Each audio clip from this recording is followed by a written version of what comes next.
بسم اللہ الرحمن الرحیم نحمدہ و نصلی علی رسولہ الکریم وبعد۔ عزیز ہم وطنوں، آج پھر میں آپ کو آپ کے ضمیر کو جگانے کے لیے آپ کو اپنا آپ آئینے میں دکھانے کے لیے اور یہ 70 سالوں سے جو ہمارے اوپر نہ اہل نہ تجربہ کار اور ظالم حکمران یہ حکمرانی کرتے آ رہے ہیں، اس کے بارے میں ایک مرتبہ پھر آپ کو آگاہ کرنے جا رہا ہوں۔ میرے عزیز ہم وطنوں، یاد رکھیے گا، آپ کو سیاسی سبق سیکھنا پڑے گا، آپ کو سیاسی مجلسوں میں درد رکھنے والے سیاستدانوں سے کچھ سیکھنا پڑے گا، آپ کو ابھی ان لوگوں کا ساتھ دینا پڑے گا جو اس کے حقدار ہیں، اور آپ کو اپنی نسلوں کو بچانا پڑے گا۔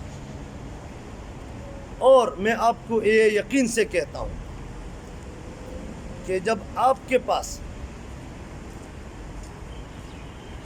معرفت آ جائے کہ آپ کے ساتھ ان 70 سالوں میں ان نا اہل ٹولے نے، نا تجربہ کار ٹولے نے، یہ اپنے مفاد پرست مفاد کے چکر میں پڑے ہوئے ٹولے نے،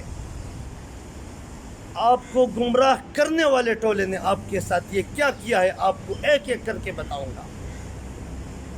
میرا مشن یہ ہے، پاکستان میں مضبوط سیاسی لیڈروں کو، پاکستان میں ایک مستحکم اور قوی دانش رکھنے والے لوگوں کو، اور پاکستان میں باوقار شخصیات کو، اور اپنے اس دھرتی میں اونچے اقدار اور کھلے ذہن والے لوگوں کو آپ کے سامنے ایک منظم انداز میں لانے کی کوشش کر رہا ہوں، اور انشاءاللہ کامیاب ہو جاؤں گا۔ ابھی تک 4-5 خاندان ہمارے کروڑوں عوام کو اپنے وہ مداری پن میں اور اپنے بازاری پن میں اور اپنے فریب کے سکنجے میں جکڑے ہوئے ہیں، اس سے نکالنے کی میں بھرپور کوشش کروں گا، اس کی میں بھرپور کوشش کروں گا۔ اور سنیں، میں یہ جو بھی باتیں کہہ رہا ہوں دل سے کہہ رہا ہوں، اور سٹڈی کی ہے، میں نے ریسرچ کیا ہے، میرے 40-45 سال کا تجربہ ہے۔ عزیز ہم وطنوں، جس دن سے پاکستان بنا پہلے دن سے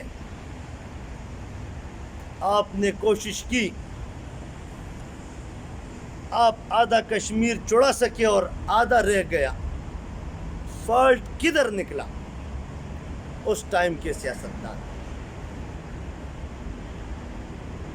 مومن کے سامنے کبھی کافر نہیں ٹک سکتا، جس میں ایمان نہ ہو وہ کبھی ٹک نہیں سکتا، اور نہ وہ ٹکنے والے تھے۔ لیکن وہ آدھا کیوں چھوڑا ہم نے؟ ہمارے سیاستدانوں کی وجہ سے۔ اور جب سے ہمارا پارلیمنٹ بنا، جناح صاحب تو محمد علی جناح ہمارے قائد، وہ تو زندگی اور موت کے کشمکش میں مبتلا تھے، پھر بھی وہ حاضری دیتے تھے۔ لیکن اس کے ساتھ سیاسی ٹولہ، انہوں نے اس ٹائم کمزوری دکھائی اور پاورفل لوگوں کو پاورفل سمجھ کے ان کے گود میں بیٹھنے لگے۔ ہماری ملک کی خود مختاری اس وقت سے ختم ہو چکی تھی، لیکن اس کے بعد تمہارے ملک میں ایسے سیاستدان تھے کہ آپ کے ملک کے پاس تو 47, 57, 67, 70, 72, 73, 1973 تک آپ کے پاس آئین نہیں تھا. اس سے پہلے جو چھوٹی موٹی پرچہ تھی اس کو چھوڑو. تو آپ میرے کو بتائیں کہ ایک ملک میں جب ان کے لیڈران 20 یا 23 سال تک اپنے لیے آئین نہ بنا سکے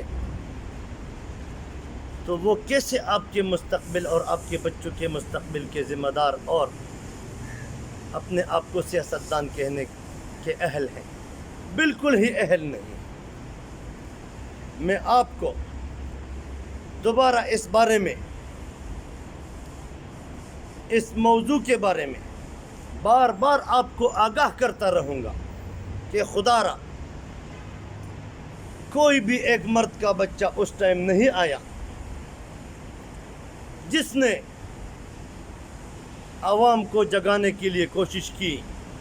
ہم بھی نہیں آ رہے تھے، اپنی اچھی خاصی زندگی بسر کر رہے تھے، لیکن کرنا پڑے گا کیونکہ یہ ہمارا ایمان ہے کہ مرنے کے بعد ایک پوچھنے والا ہے جو سب سے پوچھے گا کہ تمہارے دماغ میں تو اتنا پوٹینشل تھا، تم لوگوں کو سمجھا سکتے تھے، تم نے کیوں نہیں سمجھایا؟ اور ہم بت شکن سمجھانے کے لیے کھڑے ہیں ادھر. تو میرے بھائیوں، میں آپ کو ان خاندانوں سے پہلے کے جو خاندان تھے اور ابھی جو خاندان چل رہے ہیں، اس سے آپ کو کیوں آگاہی دلا رہا ہوں؟ تاکہ آپ ان سے ناطہ توڑو، خود اپنے آپ سے محنت شروع کرو اور آگے بڑھو.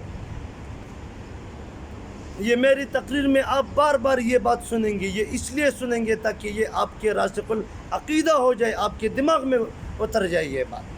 آپ جلسوں میں بیٹھتے ہو زرداری کے، اور آپ جلسوں میں بیٹھتے ہو نواز شریف کے، آپ جلسوں میں فضل الرحمان کے ہوتے ہو، اور آپ نیشنل پارٹی اور MQM کے جلسوں میں ہوتے ہو. کیوں بیٹھتے ہو آپ؟ اپنے بچوں کا مستقبل نہیں بنانا آپ نے؟ کیا اسی طرح بنا بجلی کے اور بنا کھانے کے بھوکے سوئیں گے آپ؟